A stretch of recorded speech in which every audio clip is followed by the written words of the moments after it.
Shalom, boa noite. Eu queria compartilhar com você uma passagem da Bíblia, lá em Lucas capítulo 15, a partir do versículo 11, sobre a parábola do filho pródigo. Né? Tem algumas coisas, quando eu estava lendo nela, que me chamaram a atenção e eu gostaria de compartilhar. Vou começar a ler aqui.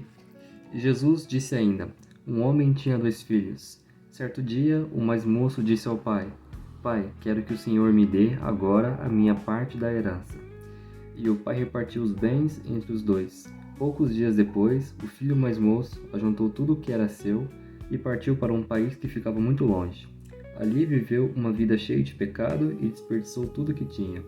O rapaz já havia gastado tudo, quando houve uma grande fome naquele país. E ele começou a passar necessidade. Então procurou um dos moradores daquela terra e pediu ajuda. Este o mandou para sua fazenda a fim de tratar dos porcos. Ali, com fome, ele tinha vontade de comer o que os porcos comiam, mas ninguém lhe dava nada. Então, caindo em si, ele pensou: Quantos trabalhadores do meu pai têm comida de sobra, e eu estou aqui morrendo de fome? Vou voltar para a casa do meu pai e dizer: Pai, pequei contra Deus e contra o Senhor, e não mereço mais ser chamado de seu filho. Me aceite como um dos seus trabalhadores. Uma coisa que já me chama a atenção aqui é o coração desse pai, né? Que é um pai generoso, que ele dá comida não só para os filhos, mas também para os servos, e dá comida em abundância. Então, eu vejo isso como uma das virtudes, né, do coração de Deus. Ele é sempre generoso com todos, ele tem prazer em ser generoso. Então, isso é uma coisa que me chamou muita atenção. E continuando aqui, então saiu dali e voltou para a casa do pai. Quando o rapaz ainda estava longe de casa, o pai o avistou. E com muita pena do filho, correu e o abraçou e beijou. Eu fico pensando, né? A Bíblia fala que era um país muito longe, né? Esse rapaz já estava sem dinheiro, então se não tinha dinheiro para pagar uma passagem de carroça, de cavalo, talvez, como o lugar era longe, então a caminhada foi longa, né? Então, no mínimo, ele devia estar muito suado, devia estar sem tomar banho faz muito tempo, devia estar com bafo, de fome, devia estar muito sujo. Então, assim, o pai vê o filho ainda de longe, sabe o que ele fez, sabe o que o filho aprontou, né? O filho desonrou o pai. E quando o pai vê o filho lá longe ainda, todo sujo, todo fedido, parecendo um mendigo, assim, o pai corre para ele, vai lá, o abraça e o beija. Então, eu vejo isso como amor de Deus, né? Nós podemos estar, sabe, mais sujos ainda de pecado, mais, como posso dizer assim, o mais presos nisso, né? O mais encardido, assim, sabe? Na sujeira mesmo, nas coisas ruins. Mas quando a gente decide, a gente, né, cai em si, né? A gente vê a nossa vida, vê onde nós estamos, nós decidimos voltar para Deus, né? Voltar para os caminhos do Senhor ou ir para a casa do Senhor, né? Ele de longe já corre em nossa direção, nos abraça e nos beija, porque esse é o amor incondicional que ele tem por nós. E eu vou continuar aqui a leitura. Quando o rapaz ainda estava longe de casa, o pai o avistou, e com muita pena do filho, correu, o abraçou e o beijou. E o filho disse: Pai, pequei contra Deus e contra o Senhor, e não mereço mais ser chamado de seu filho. Mas o pai ordenou aos empregados: Depressa, tragam a melhor roupa e vistam nele. Aqui tem o significado da mudança de vestes, né? A Bíblia fala que assim, quando o lado profético fala assim, quando uma pessoa está com vestes sujas, fala de vestes de pecado, ou seja, uma vida de pecados. E o pai fala assim, né, eu vou trocar as suas roupas, eu vou tirar o seu pecado e vou colocar uma veste limpa. Agora você vai ser uma pessoa que vai andar nos meus caminhos, você vai se limpar de todos os seus pecados.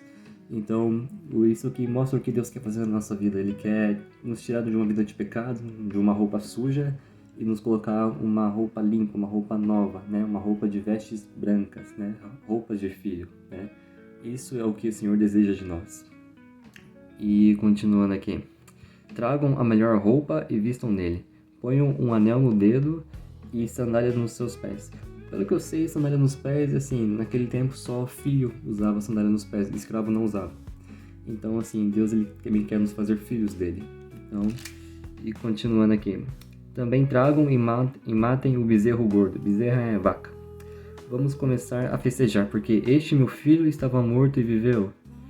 E viveu de novo. Estava perdido e foi achado. E começaram a festa. Enquanto isso, o filho mais velho estava no campo. Quando ele voltou e chegou perto da casa, ouviu a música e o barulho da dança. Então chamou o empregado e perguntou: o que é que está acontecendo? O empregado respondeu: o seu irmão voltou para casa vivo e com saúde. Por isso seu pai mandou matar o bezerro gordo. O filho mais velho ficou zangado e não quis entrar. Então o pai veio para fora e insistiu com ele para que entrasse. Mas ele respondeu: faz tantos anos que trabalho como um escravo para o Senhor e nunca desobedeci a uma ordem sua. Mesmo assim, o Senhor nunca me deu nem ao menos um cabrito para eu fazer uma festa com os meus amigos. Porém, esse seu filho desperdiçou tudo que era do Senhor, gastando dinheiro com prostitutas. E agora ele volta e o Senhor manda matar o bezerro gordo para ele. Então o pai respondeu: meu filho, você está sempre comigo e tudo que é meu é seu. Mas era preciso fazer essa festa para mostrar a nossa alegria, pois este seu irmão estava morto e viveu de novo.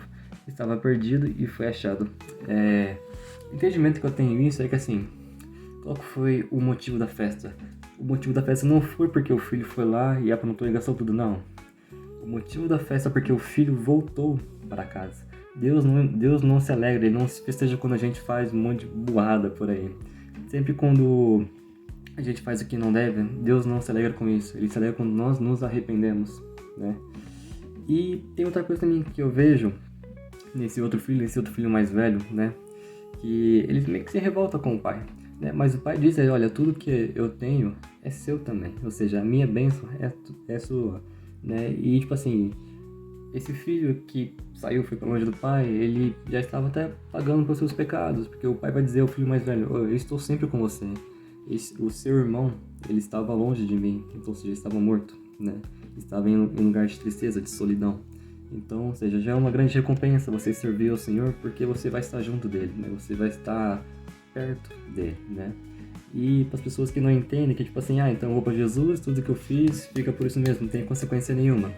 Não é bem assim, é só você olhar agora, analisar a consequência das ações desse filho mais novo. Ou seja, o pai deu a herança para ele, né? Então, ou seja, tem a herança do filho mais velho e do filho mais novo.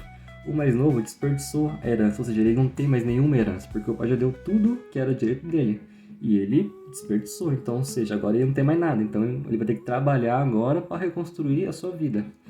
E muito provavelmente ele vai acabar sendo servo do irmão mais velho, porque ele perdeu a herança, né? O pai não tem mais nada para dar para ele, porque o que ele tinha ele perdeu. Então, fora que, né, ele ficou longe do pai, passou um momento de sofrimento, foi humilhado, entendeu? E quis comer comida de porco. Então, ou seja, ele já pagou pelos seus pecados, né, as próprias consequências. Então, ou seja, sempre quando você comete pecado, você vai ter uma consequência, entendeu? Assim, Deus ele sempre vai ter misericórdia de você, ele vai querer que você se arrependa e volte para que você seja salvo. Mas entenda uma coisa, Deus ele é justo, entendeu? Quando você peca, você gera uma consequência, e essa consequência não será anulada, como foi no caso desse filho mais novo, né, que perdeu toda a sua herança. Porém, apesar de tudo isso, né, ele voltou para o pai e ele está vivo, ele pode recomeçar de novo, né? Ele pode voltar a trabalhar para o pai ou talvez para o irmão mais velho e agora ele pode, né, reconstruir suas riquezas, né? Só que ele já tinha uma grande herança, né? Ele já era rico, perdeu tudo e vai ter que construir tudo de novo. Então, essa foi a consequência do filho pródigo, filho mais novo. E era isso que eu queria compartilhar com vocês. Essa parábola ela tem muitas riquezas, tem muitas chaves aqui que se você se aprofundar nelas você vai encontrar cada vez mais. É muito bom. E é isso. Shalom.